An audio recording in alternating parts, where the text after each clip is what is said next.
hemos terminado de hablar del corazón, entonces ahora vamos a hablar de la circulación, de las características que hay en la circulación de la sangre. Y vamos a hablar de la biofísica de la presión, el flujo y la resistencia, que son tres variables que determinan la circulación de la sangre. Como ustedes saben, la circulación del aparato circulatorio tiene varias funciones. Una función es transportar los nutrientes desde los sitios de absorción de los nutrientes hacia los tejidos, ¿no? Entonces, nuestras células están distribuidas en los tejidos del organismo, no pueden acceder directamente a los nutrientes, necesitan que se lleven los nutrientes hasta los tejidos. Entonces, en los sitios de absorción de nutrientes como el oxígeno, como la glucosa, los aminoácidos, vitaminas, grasas, están lejos de las células. Entonces es necesario que estos nutrientes sean transportados, ¿no? Desde el pulmón, el oxígeno, desde los intestinos, los hidratos de carbono, los aminoácidos, las grasas, vitaminas, etc. Pero a su vez, las células, una vez que reciben estos nutrientes, los utilizan y convierten en sustancias metabólicas y metabolitos y sustancias de desecho que ya no les sirven a la célula. Es más, si se quedan en las células, les puede producir daño a la célula, ¿no? Es como nuestra basura. Nosotros llegamos con bolsas de compras del mercado, del almacén, del supermercado, de la tienda, y después de procesar esos alimentos que llevamos, ¿qué nos queda? Un montón de basura que hay que botar, ¿no? En la casa, no se puede quedar en la casa la basura. Exactamente lo mismo pasa con las células. Los productos de desecho tienen que ser eliminados. ¿Quién se encarga de llevar los productos de desecho desde las células hasta los órganos, que son especializados en eliminar estos productos como los riñones y el hígado? La circulación, ¿no? El aparato circulatorio. Además, hay muchos tejidos que producen hormonas. Casi todos los tejidos producen algún tipo de hormona, ¿no? Las glándulas, como el páncreas, la tiroides, la hipófisis, producen hormonas que actúan en otros tejidos. Entonces, para que estas hormonas lleguen a los otros tejidos, tienen que ser conducidos, transportados. ¿Y quién se encarga del aparato circulatorio? Finalmente, el aparato circulatorio transporta agua, iones y otras sustancias que son esenciales para el mantenimiento de la homeostasis, es decir, para mantener los líquidos del organismo en condiciones casi constantes, en concentraciones casi constantes. Entonces, el aparato circulatorio cumple una función esencial, que cuando dejan de funcionar o tienen alteraciones, ¿quiénes van a sufrir? Las células, porque las células son las que se benefician directamente de esta función, ¿no? Bien, entonces, ahora, ¿qué características tiene el aparato circulatorio? El aparato circulatorio está, digamos, desde el punto de vista anatómico y funcional, dividido en dos porciones, ¿no? Una circulación sistémica y otra circulación pulmonar. La circulación sistémica se la conoce como circulación mayor. ¿Por qué? Porque empieza en el ventrículo derecho, digamos en la aorta en realidad, y luego se continúa por todos los grandes vasos, las grandes arterias, todas las arterias medianas de pequeño calibre, las arteriolas, los capilares, finalmente las dos grandes venas caras que llegan al corazón. Fíjense, toda esta estructura de vasos está distribuido por todos los sistemas del organismo. Esta circulación sistémica lleva la sangre oxigenada para las células de todo el organismo, ¿no?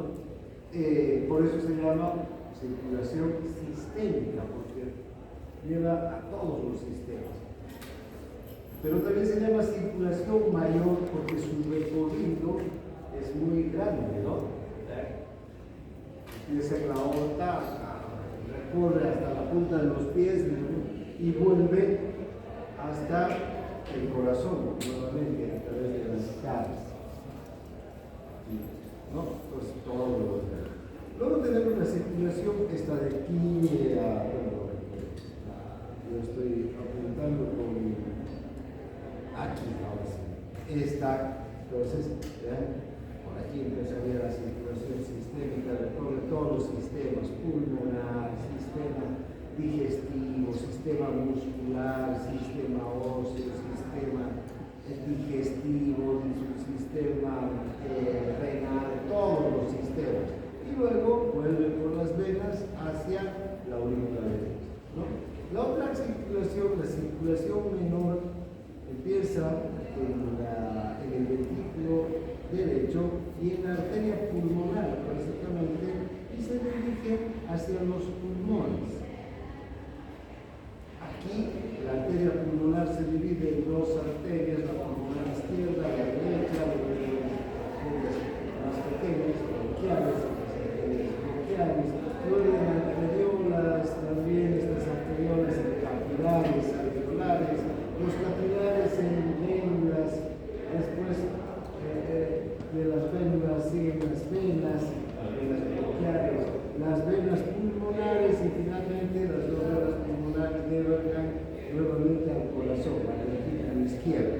Vean entonces, esta circulación se llama circulación pulmonar porque lleva la sangre rica en dióxido de carbono y pobre en oxígeno hacia el pulmón para que aquí se elimine el dióxido de carbono y nuevamente la sangre se cargue con oxígeno para ir hacia los tejidos.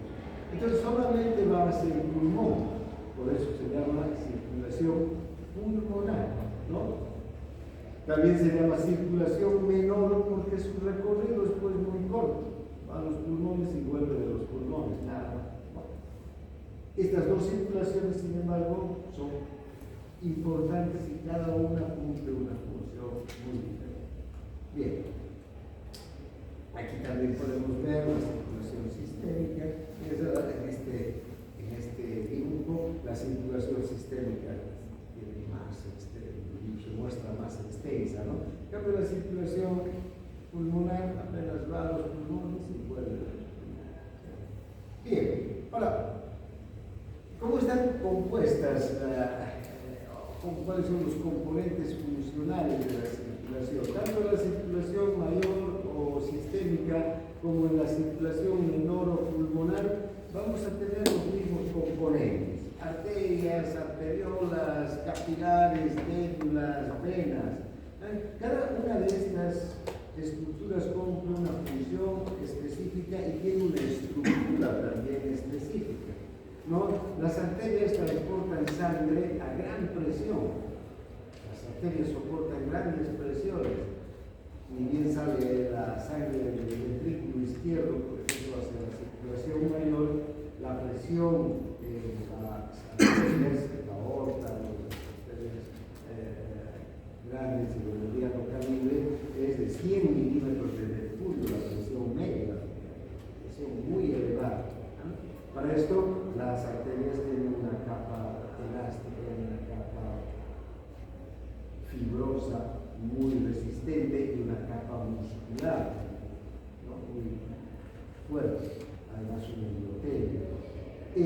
Luego están, ya después de las arterias, las arteriolas. Las arteriolas ya prácticamente son pequeñas arterias que están llegando hacia los tejidos. Y aquí y estas arteriolas son las que van a controlar la llegada de la sangre a cada tejido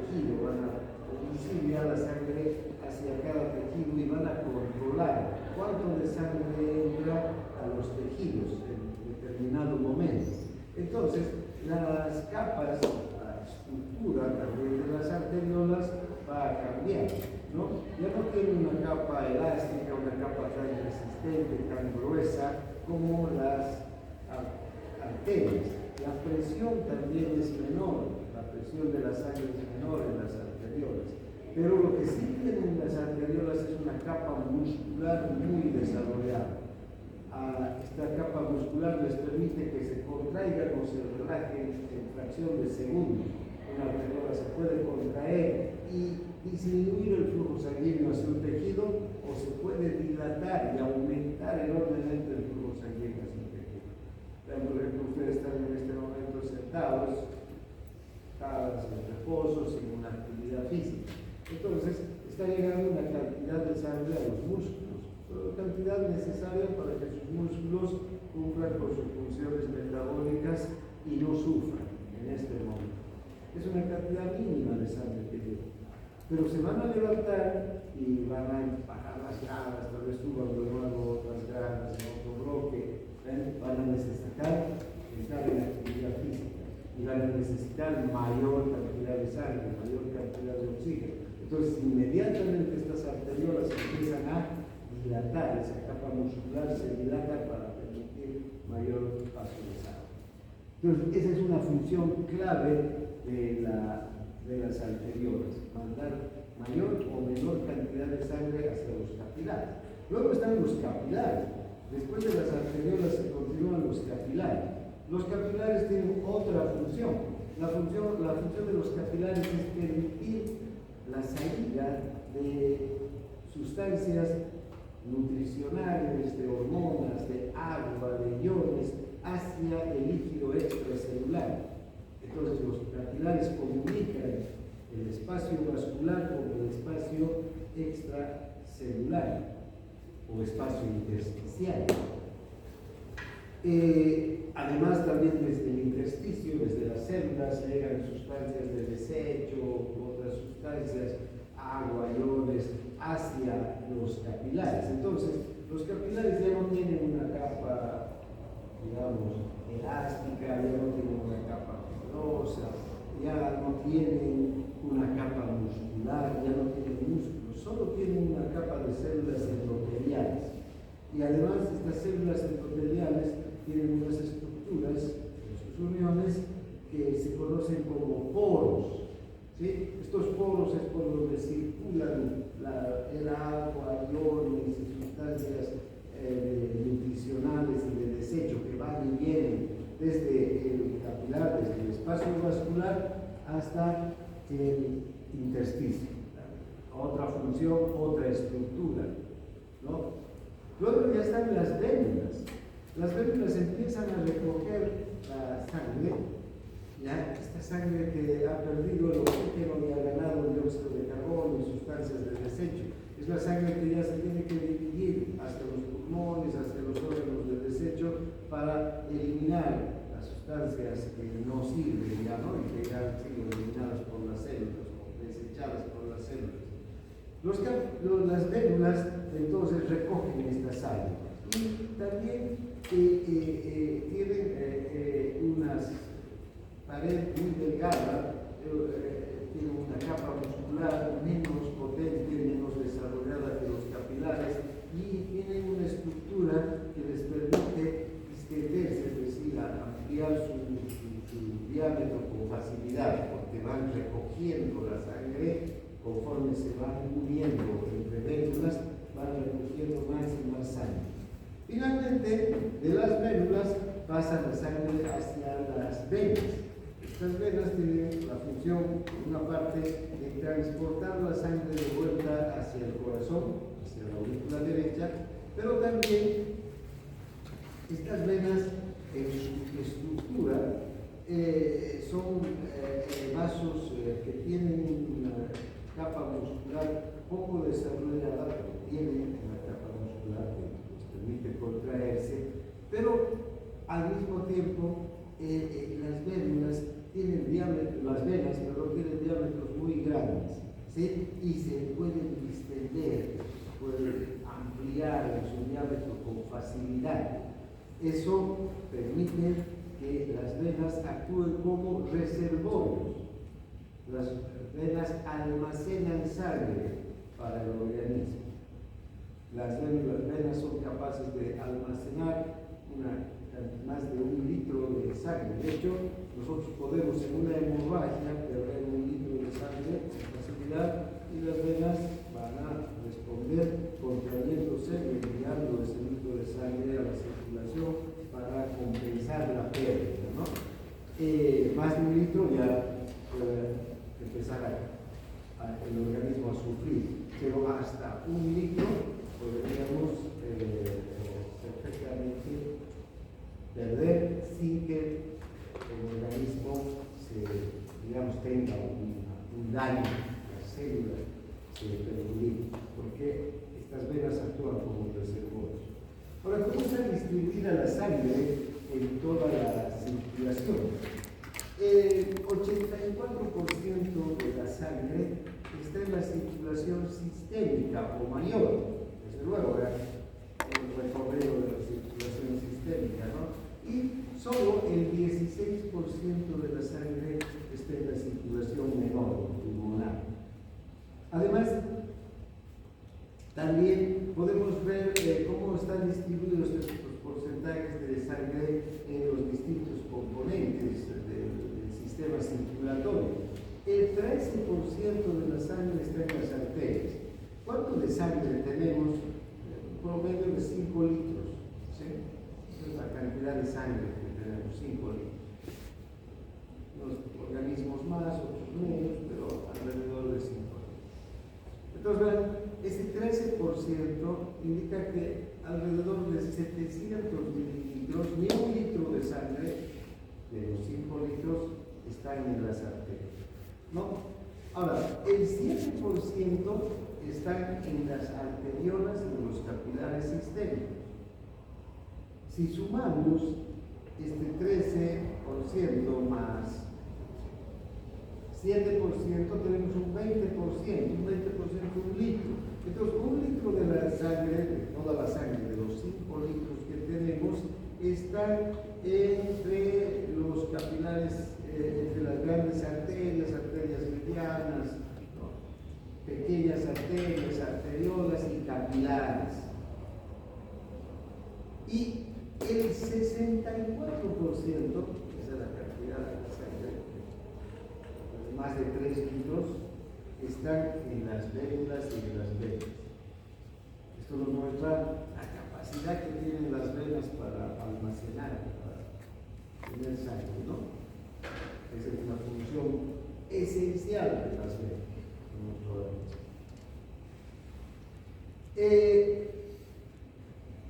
Ya en la circulación menor o pulmonar, podríamos ver que el 16% está entre el corazón en realidad y los pulmones, ¿no? Un 7%,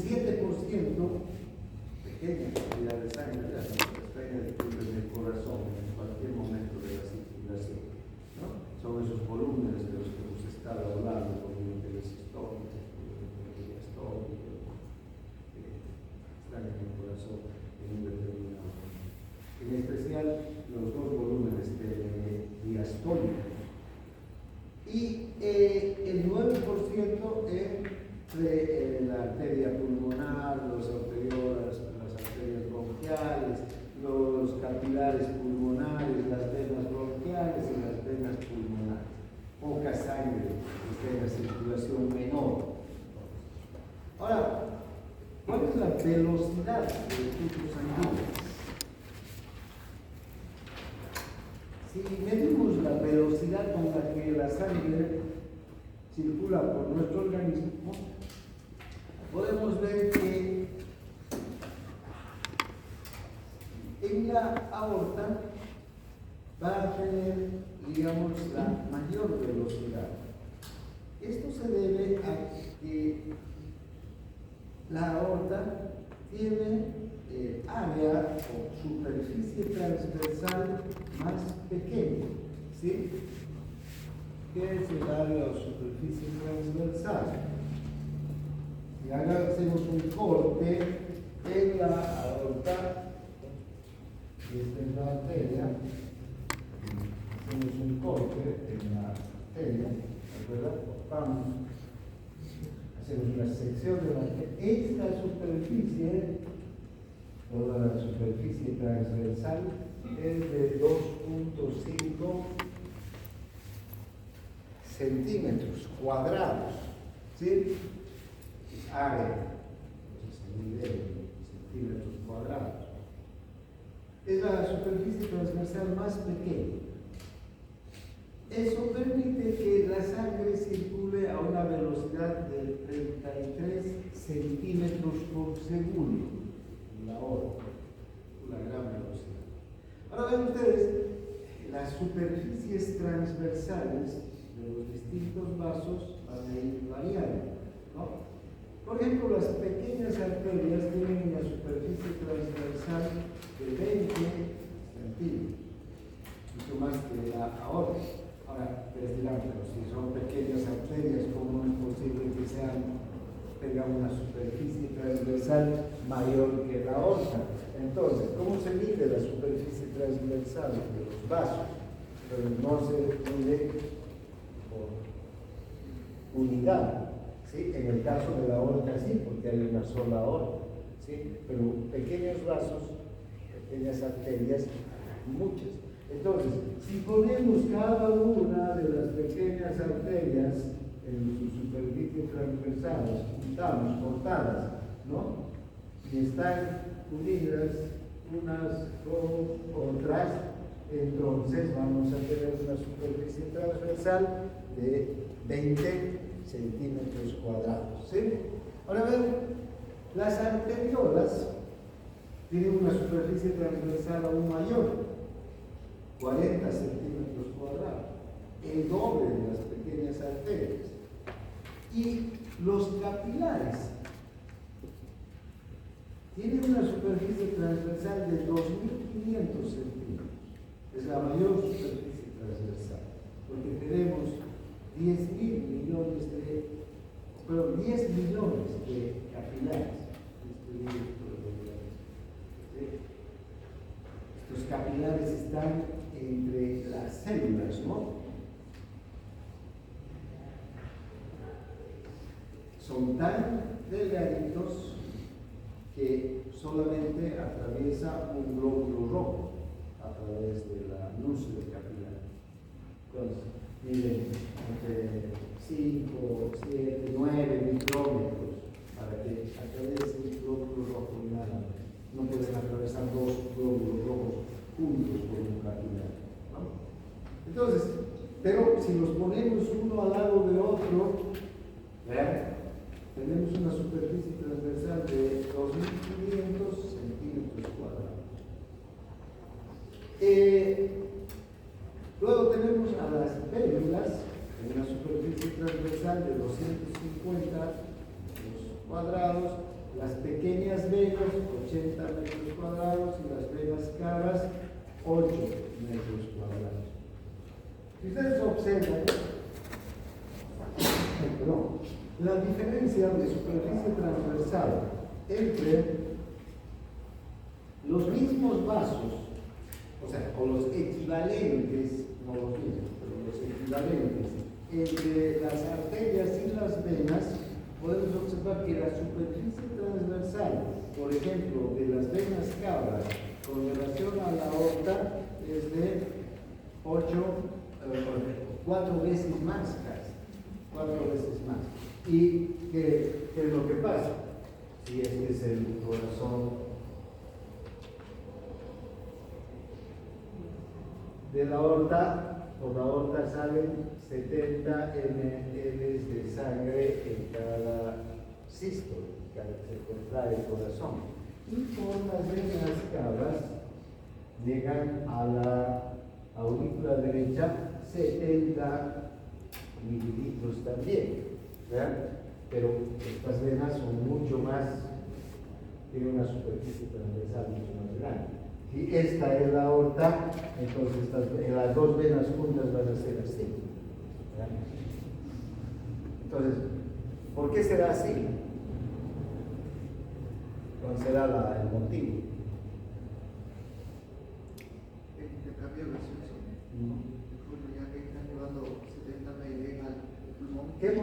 ¿cuál es la función de las venas? Almacenar. Entonces, estas, aunque está llegando la misma cantidad de sangre, estas venas están almacenando sangre. ¿Sí? Que si hace falta, por ejemplo, que el corazón empiece a bombear 100 mililitros de sangre en cada volumen sistólico, en cada sístole, ¿de dónde va a salir esa sangre? Las venas se contraen. Poco se contraen las venas y aumenta el retorno venoso, empieza a llegar más sangre.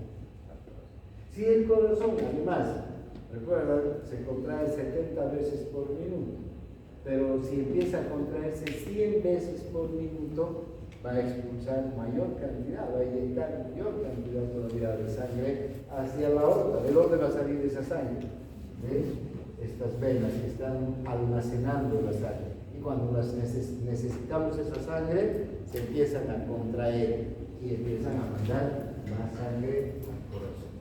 Entonces, por eso, estas nuestras venas tienen una superficie transversal mucho más grande, 4 veces más que los vasos, digamos, que las arterias correspondientes, ¿no? Vean, igual, si ustedes observan la superficie transversal de las arteriolas con las venas también, ¿no? O de las pequeñas venas con las, las pequeñas venas con las pequeñas arterias, o las venas cabras con la aorta. Esa diferencia.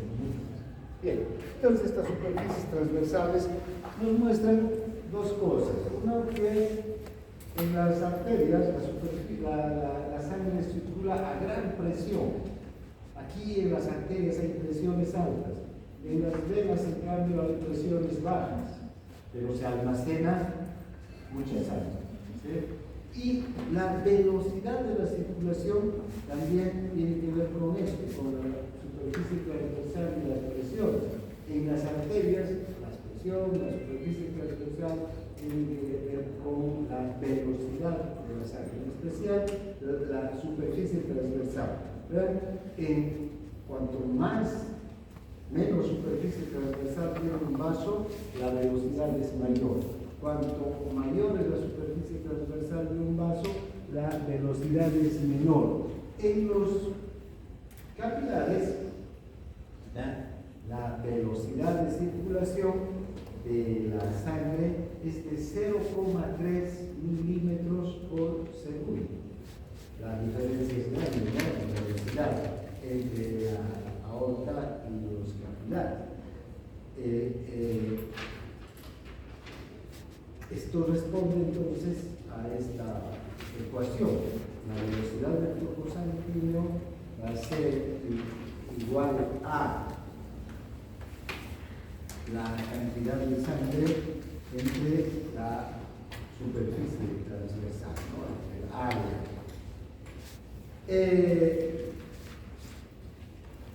Ahora, si ustedes ven, entonces en la aorta, como les decía, es de 33 centímetros por segundo la velocidad de la sangre. En cambio, en los capilares es de 0,3 milímetros por segundo. Y un capilar, son muy pequeños los capilares, ¿no? Ya dije que de diámetro van a tener máximo 9 micras. Y de largo, entre 1 y 3 milímetros. Si un capilar tiene 3 milímetros de largo, ¿no? Puede tardar, como pasa a 0,3 metros o milímetros, por segundo. Entonces, si un capilar tiene 1 milímetro mide en cuánto va a pasar en 0,3 segundos, ¿no? Menos de un segundo. El glóbulo rojo va a atravesar entonces todo lo largo del capilar en 1/3 de segundo. Pero ese tiempo es suficiente para que el glóbulo rojo libere el dióxido de carbono, además que ingrese el anhídrido carbónico, se convierta en ácido carbónico y luego ese ácido carbónico se extingue y se convierte en agua y dióxido de carbono, y el dióxido de carbono se libere para pasar hacia el alveolo, ¿sí? Y llegue el oxígeno y se una la hemoglobina. Todo eso tiene que pasar en este espacio pequeño, de 1 milímetro, y a una velocidad de 0,3 segundos. Muy rápido, porque los capilares son pequeños. Aunque la velocidad sea lenta, con referencia a la aorta, que la aorta es mucho más rápida, pero también los capilares son pues muy cortos. Y cuando pasa un glóbulo rojo pasa a gran velocidad, por ahí, ¿no? Y además tiene que cumplir muchas funciones. O en el tejido, en el tejido tiene que hacer un trabajo inverso, dejar el oxígeno y recoger el dióxido de carbono. Además, además por aquí pasan la glucosa, los iones, los aminoácidos, los ácidos grasos tienen que pasar hacia el tejido, y desde el tejido, en este pequeño espacio, tienen que pasar las sustancias del desecho. Están recogiendo la sangre. Bien, entonces todo eso se cumple en estos lugares, en estos espacios tan pequeños como son los capilares. Vamos a dedicarnos una clase entera a hablar de los capilares y de la microcirculación. Bien, ahora hablaremos de las presiones en las distintas porciones de la circulación. La presión es esencial para que circule la sangre. ¿Qué es la presión de la sangre? Es nada más que la fuerza que la sangre ejerce sobre las paredes de los vasos. Y esta presión permite que la sangre circule de un punto a otro de la circulación. Si ustedes ponen agua en una manguera de goma cerrada, una manguera de goma, y esta manguera de goma tiene unas válvulas, en un extremo una válvula. ¿Sí? Una válvula. Si la manguera tiene agua y en el extremo de la manguera no hay, aquí hay una válvula que se puede abrir, pero cuando está el agua dentro de la manguera, la sola presencia del agua no abre esta válvula. ¿Sí? Entonces, ¿qué pasa si yo produzco una presión, una fuerza sobre este extremo de la manguera? ¿Hacia dónde se va a dirigir el agua? Hacia este lado, donde no hay presión. Entonces, siempre un líquido o un gas también circula de un lugar de mayor presión a uno de menor presión.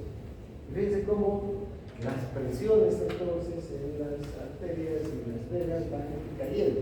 La máxima presión es en la aorta, una presión media de 100 milímetros de mercurio, una presión sistólica de 120 y una presión diastólica de 80 milímetros de mercurio. En las venas cavas, voy a volver a dibujar aquí un corazón, aquí en la aorta es de 100 milímetros de mercurio la presión. La sangre da vueltas por los capilares y va a llegar a donde? A las venas cavas, ¿sí? A la aurícula derecha. Aquí la presión es de 0 milímetros de mercurio en las venas cavas y la aurícula derecha. Entonces, si volvemos a este ejemplo, aquí entonces, este extremo sería la aorta con 100 milímetros de mercurio de presión, y este otro extremo serían las venas cavas que tienen 0 milímetros. Entonces, ¿de dónde a dónde va a ir la sangre? ¿De dónde a dónde va a circular la sangre? Desde las arterias hacia las venas, ¿no? ¿Ver? Esa gradiente de presión es la que permite que haya la circulación. ¿Y quién genera la presión? ¿Quién generará esa alta presión en la aorta? ¿No era el sistema vasoreceptor? ¿No? ¿Quién será? El músculo cardíaco. El músculo. ¿Quién? El corazón, la válvula. El corazón. Recuerden ustedes que en cada sístole el corazón genera una presión desde 0 milímetros de mercurio hasta 120 milímetros de mercurio. El ventrículo entonces es el encargado de generar presiones. Por eso que cuando se para el corazón, la presión también cae y la circulación de la sangre ya no va más. ¿Sí? Porque si la presión se mantuviera, tal vez la sangre seguiría independientemente del corazón. Pero ¿cuál sería el mecanismo para mantener la presión? Es la bomba, la fuerza que genera la sístole, va a hacer que la sangre se eleve una presión enorme dentro del ventrículo, se abra la válvula y la sangre sale hacia la. Bien, entonces ahora, vean cómo las presiones van a ir cambiando, ¿no? En las distintas partes de la circulación. En la aorta es una presión media de 100 milímetros de mercurio, en las cavas 0 milímetros de mercurio, en los capilares unos 17 milímetros de mercurio, porque las arteriolas tienen unos 35 milímetros de mercurio y las venas unos 10 milímetros de mercurio. Entonces, las arteriolas o los capilares están entre arteriolas y venas. En el lado de la circulación pulmonar también hay presiones, digamos, estas características de las diferencias de presiones que son iguales, pero una presión mucho menor. En la circulación pulmonar la presión es un sexto de lo que es la presión en la circulación sistémica.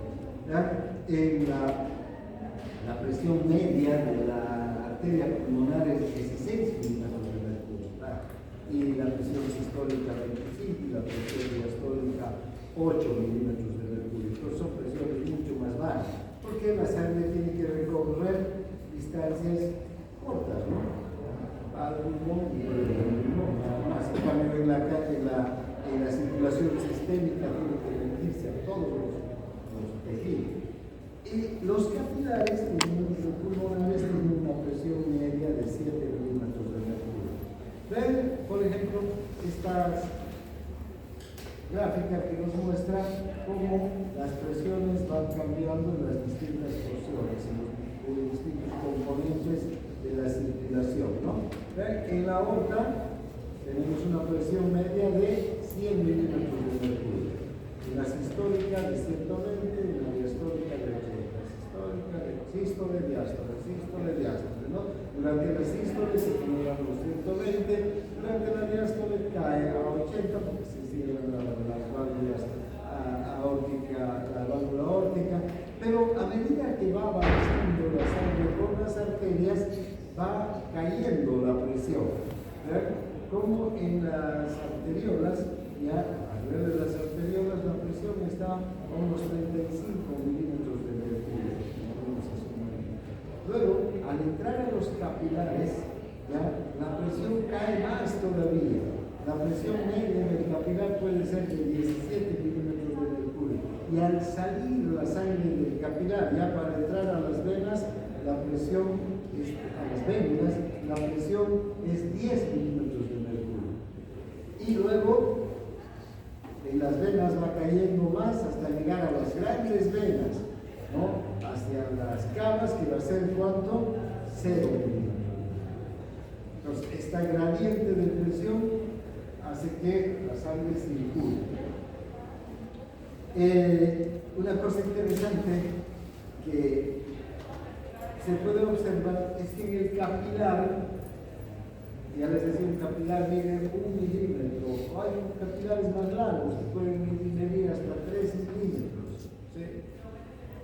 Pero en ese espacio tan pequeño va a caer la presión, va a cambiar la presión. En un extremo, en el extremo por donde está entrando la sangre arterial, la presión puede estar en 30 a 35 milímetros de mercurio. En otro extremo, cuando ya la sangre venosa está habiendo recogido dióxido de carbono y sustancias del desecho, ya está en 10 milímetros de mercurio. Esa caída de presión en un espacio tan pequeño, de 1 milímetro, cambia la presión, o de 2 milímetros. Ahora, aquí en el gráfico de este lado podemos ver las presiones de los vasos pulmonares, ¿no?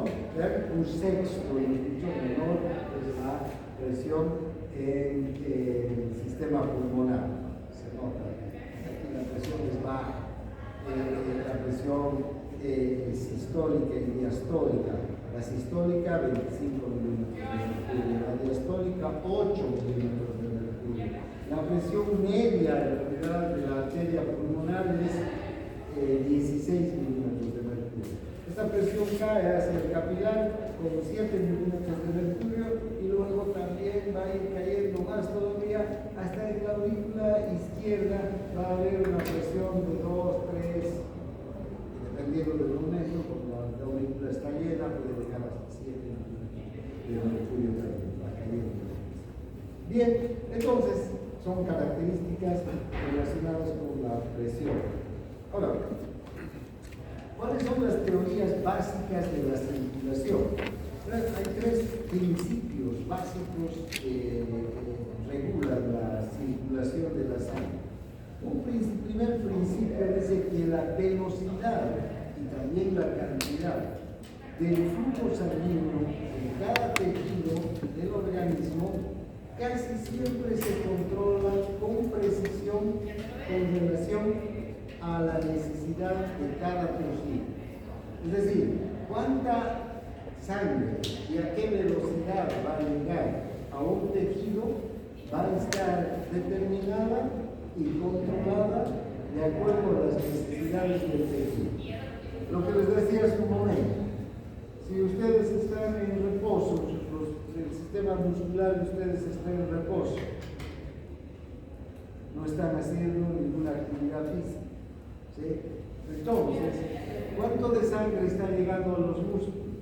La cantidad exacta y necesaria, precisa, ni más ni menos, para que sus músculos tengan oxígeno, glucosa, aminoácidos, en cantidad suficiente para que cumplan sus necesidades y no sufran por falta de estos nutrientes.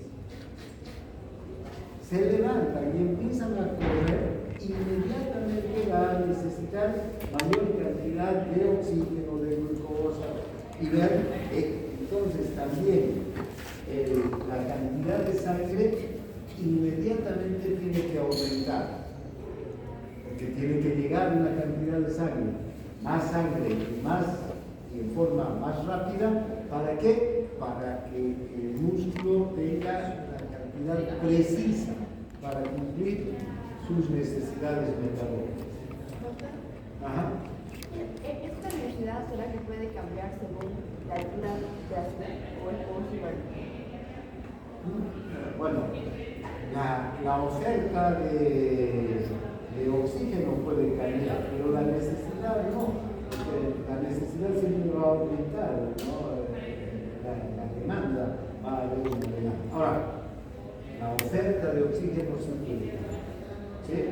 Porque igual, ya sea que aquí o en La Paz quieras, te pongas a correr, veamos, tus músculos necesitan más oxígeno, necesitan más glucosa. No va a cambiar. Lo que sí va a cambiar es la oferta, la cantidad de oxígeno que es capaz de llevar el flujo sanguíneo. En La Paz, por ejemplo, si no hay una saturación de oxígeno menor, entonces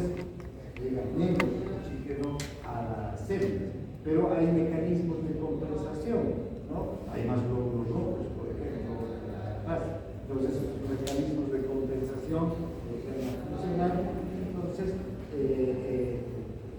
con el paso de los días, si vas de aquí hoy día, vas a sentir, pero después de unos días, tu organismo produce más glóbulos rojos y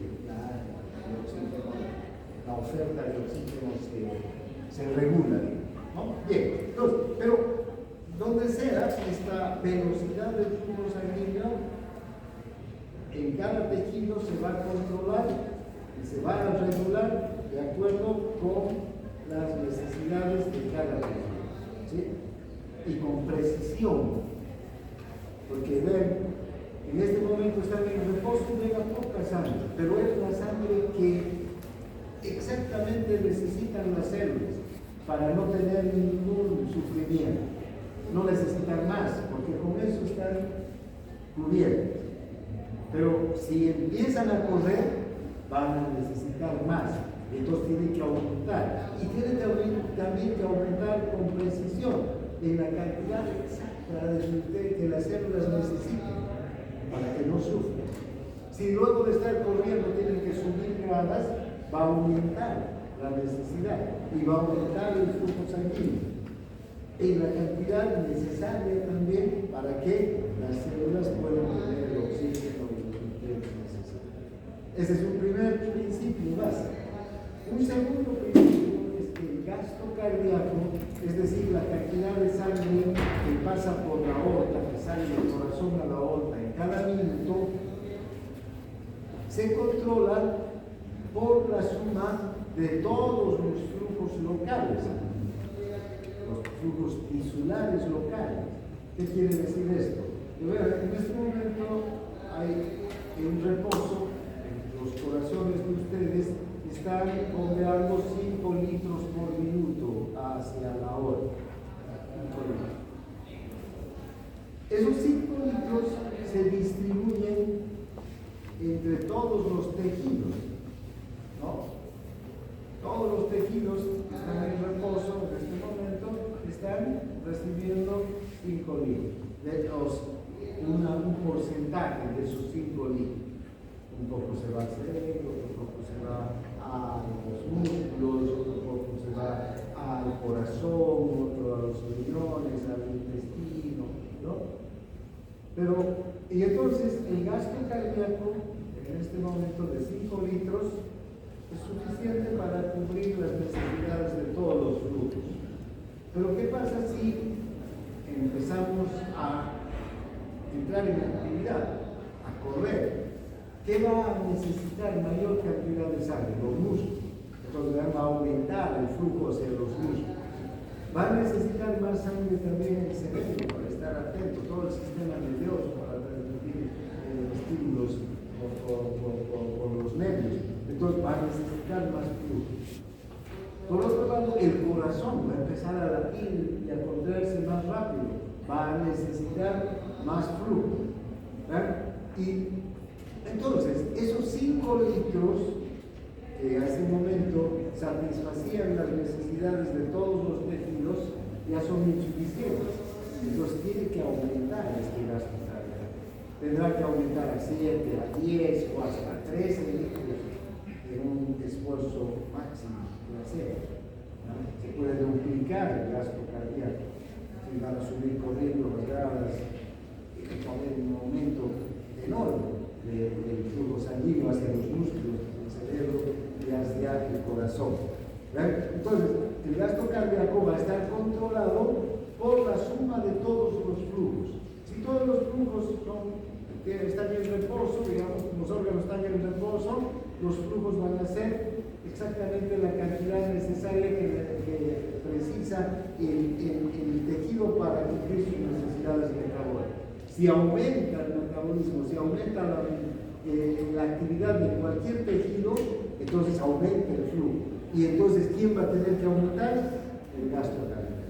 La cantidad de sangre que el corazón manda a la circulación, ¿no? En cada minuto. Y finalmente, un tercer principio básico es que la regulación de la presión arterial es generalmente independiente del control del flujo sanguíneo local y del control del gasto cardíaco. Esto es esencial porque la presión arterial no va a estar directamente vinculado con estos mecanismos. O sea, está estrechamente relacionado, pero no está controlada por estos otros mecanismos. ¿Sí? La presión arterial tiene sus propios mecanismos de control, el sistema nervioso, el riñón, intervienen en el control de la presión arterial a corto y a mediano plazo. Bien, ahora, para que la sangre circule, ¿ya? Tiene que haber tres variables necesariamente que intervengan. Esas tres variables son la presión, el flujo y la resistencia. Si hablamos del flujo sanguíneo, la cantidad de sangre que pasa por un punto determinado de la circulación en una unidad de tiempo, ese es el flujo sanguíneo, la cantidad de sangre. El flujo sanguíneo se rige por una ley, la ley de Ohm. Esta ley de Ohm es una ley física, de la física, que habla de cualquier flujo, ¿no? El flujo de aire, por ejemplo, a través de un tubo. Por ejemplo, vean, cuando sopla el viento y las ventanas están abiertas, entra el aire, ¿no? Hay un flujo de aire, una cantidad de aire que entra hacia la habitación. Entra por aquí y sale por la puerta. Hay un flujo de aire. También hay el flujo de la corriente eléctrica. Hay muchos tipos de flujo, no solamente el líquido fluye, sino también la corriente eléctrica a través de los conductores, de los cables, ¿no? Entonces, esta ley de Ohm, en realidad, es una ley física que se rige para todos los flujos. Bien, ahora, este flujo sanguíneo está determinado, vean, por dos factores. El movimiento, digamos, de la sangre está determinado por dos factores. Uno que viene a ser, uno que viene a ser la diferencia de presión entre los extremos de un vaso, esta diferencia de presión entre este extremo y este otro extremo. Entonces tenemos una presión 1 y una presión 2. Si la presión aquí es 100 y aquí la presión es 100, va a haber movimiento del agua que está ahí. No, porque está a la misma presión, entonces no hay hacia dónde vaya el agua. Pero si la presión aquí es 50 y aquí es 100, fíjense, hay una diferencia, una gradiente de presión que hace que el líquido que está aquí, en este extremo, fluya hacia el extremo opuesto, de P1 a P2. Y si la presión se mantiene en 100 y aquí la presión es 0, fíjense, el flujo sanguíneo va a ser aún mayor, ¿sí? Porque la gradiente, la diferencia de presión es más alta. Cuanto más alta entonces es esta diferencia de presión, la sangre fluye con más rapidez y en mayor cantidad de un extremo a otro. Entonces, ese es un, digamos, factor importante para recordar en cuanto al flujo. Por otro lado, también puede haber impedimentos que el flujo sanguíneo encuentre en el vaso. Estos impedimentos, vean, puede ser que este vaso esté colapsado aquí, ¿no? Pero primero, colapsado. El flujo va a estar viniendo y va a chocar la sangre con este obstáculo, por eso dice impedimentos, obstáculos, barreras para el flujo. La sangre está circulando y va a chocar. Y entonces va a tener que se va a tener que adelgazar, digamos, el espacio por el que va a pasar la sangre. Entonces va a disminuir el flujo sanguíneo que está viniendo desde aquí hasta aquí, ¿no? Por otro lado, también podría aumentar digamos, este obstáculo. Y ven, si queda solamente libre esta parte para circular, va a circular con menos facilidad. El flujo va a encontrar un obstáculo. ¿Sí? Y cuanto menos obstáculos encuentre el flujo, mayor cantidad de sangre va a atravesar un vaso, ¿no? Ahora, estos obstáculos pueden estar, y se dan en la circulación, pueden estar determinados por diferentes factores, pero el principal obstáculo que encuentra el flujo en los vasos se conoce como resistencia vascular. ¿Qué es la resistencia vascular? Vean, no es nada más que los cambios en el diámetro que tiene un vaso. Un vaso, si tiene un diámetro, ¿no?, de este calibre, fíjense, va a permitir, por decir, el paso de una unidad, digamos, de sangre. ¿Sí? Un vaso que tenga un diámetro mayor va a permitir que pase más sangre. Este diámetro es mayor, entonces va a pasar mayor cantidad de sangre. Y si hay un vaso que tiene un diámetro menor, va a pasar menos cantidad de sangre. Después vamos a hablar podría ser este flujo que pasa a través del diámetro de un vaso, está determinada por otra ley, ¿sí? La ley de la cuarta potencia se llama esa, o ley de Coulomb, ¿sí? Que dice que cuando un vaso o cualquier tubo, ¿no?, aumenta su diámetro al doble, no va a pasar el doble del flujo, sino va a pasar 16 veces más flujo sanguíneo. Es la ley de la cuarta potencia.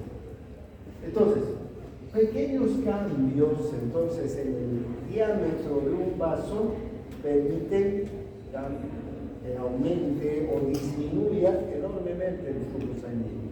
Entonces, esta resistencia vascular se refiere entonces a los cambios que se dan en el vaso. Y normalmente, excepto los capilares que no tienen capa muscular, todos los vasos después se pueden contraer porque tienen una capa muscular. Cuando se contraen hay una disminución de la luz, y cuando se dilatan aumenta el paso, aumenta la luz y aumenta el diámetro y aumenta el flujo sanguíneo. Entonces, cuando hay una vasoconstricción, hay una disminución del flujo.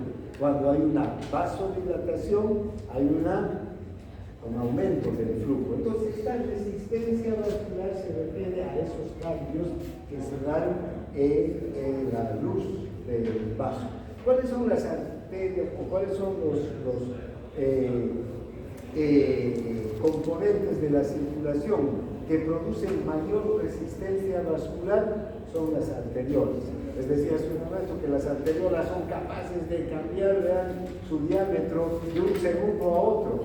Un segundo están muy dilatadas y luego muy contraídas. Entonces, cuando se contrae, vean, el flujo ya no puede pasar como estaba pasando antes. Estaba pasando una gran cantidad de flujo, se contrae la arteriola y ahí hay un obstáculo, un impedimento al flujo. ¿Está claro?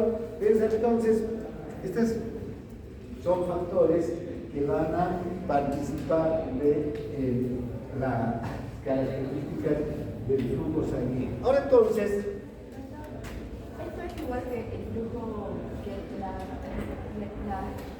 resistencia vascular, pero la periférica, pues. no, claro, se llama resistencia vascular periférica. Todos los vasos, excepto los capilares, pueden contraerse y todos los vasos presentan resistencia vascular. ¿Cuál es la resistencia vascular periférica? La de los capilares. ¿Por qué se llama periférica? Porque los capilares están en la periferia, ya en los órganos, ya en los lugares más alejados de la circulación. Perdón, no los capilares, las arteriolas. ¿Sí? Las arteriolas están en la periferia. En los capilares no, pero las arteriolas se contraen y se relajan con facilidad. Entonces, la resistencia vascular periférica está dada por los capilares,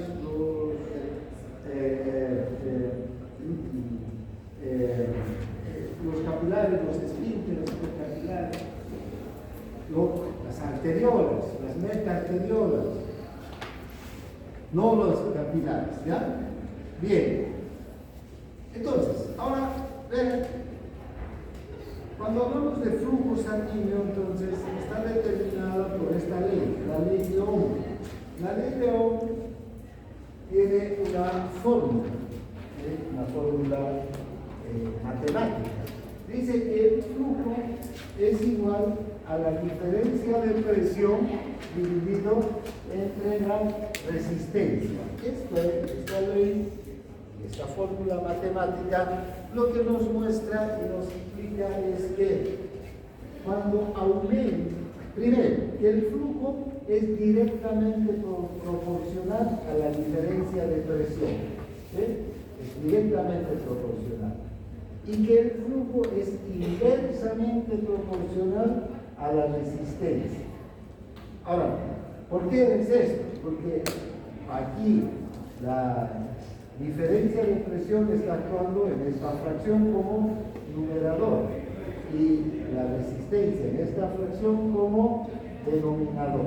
¿Ya? Entonces, esto quiere decir que si aumenta la diferencia de presión, va a aumentar el flujo. Pero, si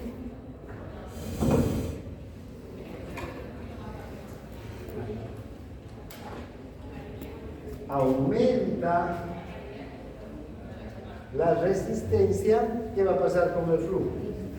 Va a disminuir porque es inversamente proporcional, ¿no? Ahora, si aumenta la diferencia de presión, aumenta el flujo. Si aumenta la resistencia, disminuye el flujo. Si disminuye la presión, disminuye el flujo. Si disminuye la resistencia, aumenta el flujo. ¿Está claro? Vean, podemos también graficar mejor.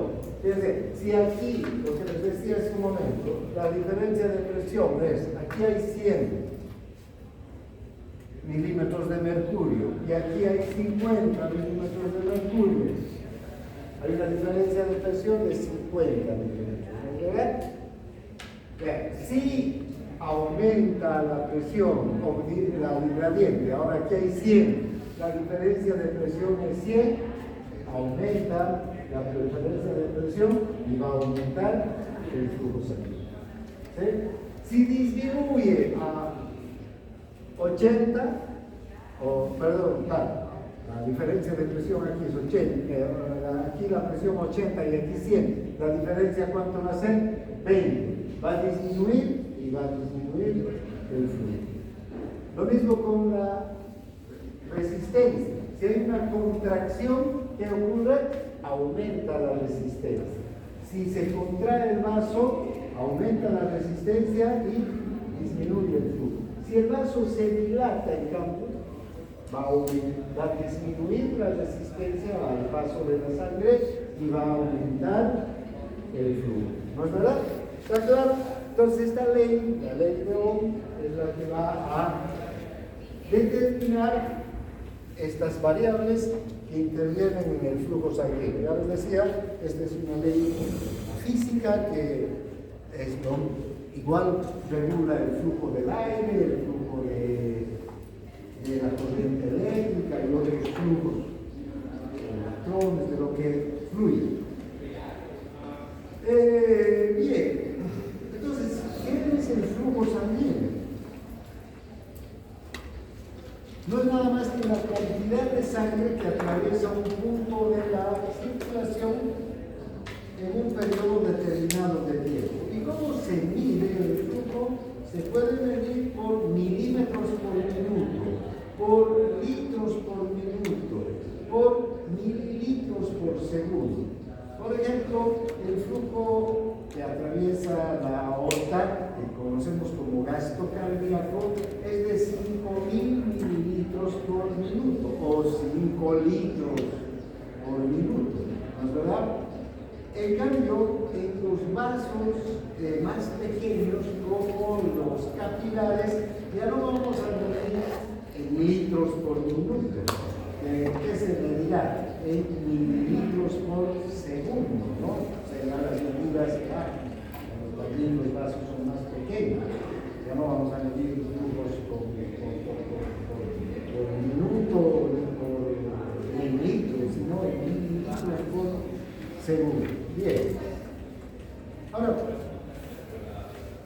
otra de las, si ustedes observan, la ley de Ohm dice que el flujo, entonces, es igual a la diferencia de presión por la resistencia. Ahora, el otro componente, entonces, de la circulación es la presión. ¿Qué es la presión arterial? La presión arterial no es nada más que la fuerza que ejerce la sangre sobre las paredes de las arterias. Si aquí está la sangre en una arteria, ¿sí? Contenida en una arteria, la sola presencia de la sangre, del líquido, ejerce una fuerza sobre la superficie de las arterias. Fíjense, si yo aprieto esta parte de la botella vacía donde no hay agua, con facilidad la puedo hundir, pero aquí abajo ya es más difícil, hay una presión. Fíjense, puedo aplicar aquí en lugar que darle, ¿no? Deformado esta parte de la botella, porque no hay una gran presión aquí arriba, pero aquí abajo, fíjense, inmediatamente aprieto y vuelve inmediatamente a su diámetro original. ¿Por qué? Porque la presión del agua, la fuerza que el agua está ejerciendo sobre las paredes, ¿no? es grande. Entonces, cualquier líquido que está contenido en un recipiente ejerce una fuerza sobre las paredes del recipiente. En este caso, la sangre va a ejercer, como cualquier otro líquido que tiene una presión. ¿Sí? Además, esa presión puede ser diferente en los diferentes componentes de la circulación, como hemos visto hace rato. Entonces, también la presión arterial se puede expresar mediante la misma ley de Ohm, ¿verdad? Y la misma ecuación, pero despejando la presión, ¿no? Entonces, si forma parte de los componentes de la circulación y despejamos para la presión esta ecuación, podemos decir que la presión arterial, ¿qué va a pasar aquí? Si quiero solamente crear presión, el denominador de aquí va a venir a ser un multiplicador al otro lado, ¿no? Ustedes saben, con matemáticas, aritmética, no hay más que explicar. Entonces, la diferencia de presión va a ser igual a flujo por resistencia, los mismos componentes. Entonces, vamos a tener que en este caso la presión es directamente proporcional al flujo y la presión es directamente proporcional a la resistencia. Si aumenta el flujo, aumenta la presión. Si aumenta la resistencia, aumenta la presión. Si disminuye el flujo, disminuye la presión. Y si disminuye la resistencia, disminuye también la presión. ¿Sí? Porque están directamente. ¿Cómo se mide la presión? Se mide en milímetros de mercurio o en centímetros de agua. La presión de la sangre en realidad se mide en milímetros de mercurio. Otro tipo de presiones, por ejemplo, la presión de los gases, que también se ejercen una presión, se suele medir en centímetros de agua. Pero vean, la presión arterial vamos a medir en milímetros de mercurio.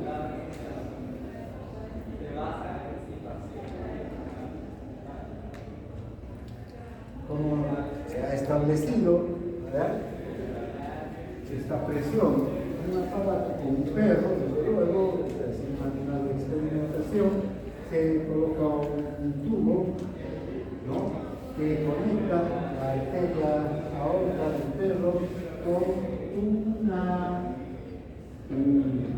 columna dentro de un tubo de vidrio, una columna de mercurio. Esta columna de mercurio está graduada en milímetros, ¿no?, milimetrado. Entonces, este tubo, este catéter que está en el perro, tiene una válvula. Se abre la válvula, la sangre sale, pasa por este tubo y empuja la columna de mercurio. Entonces, ¿cómo va a ser el mecanismo aquí? Vamos a ver que esta columna de mercurio va a subir y va a bajar. Durante la sístole va a subir ¿hasta cuánto?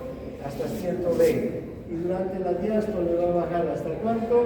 Hasta 80. Entonces va a subir y va a bajar. ¿No es verdad? Porque así es la presión arterial.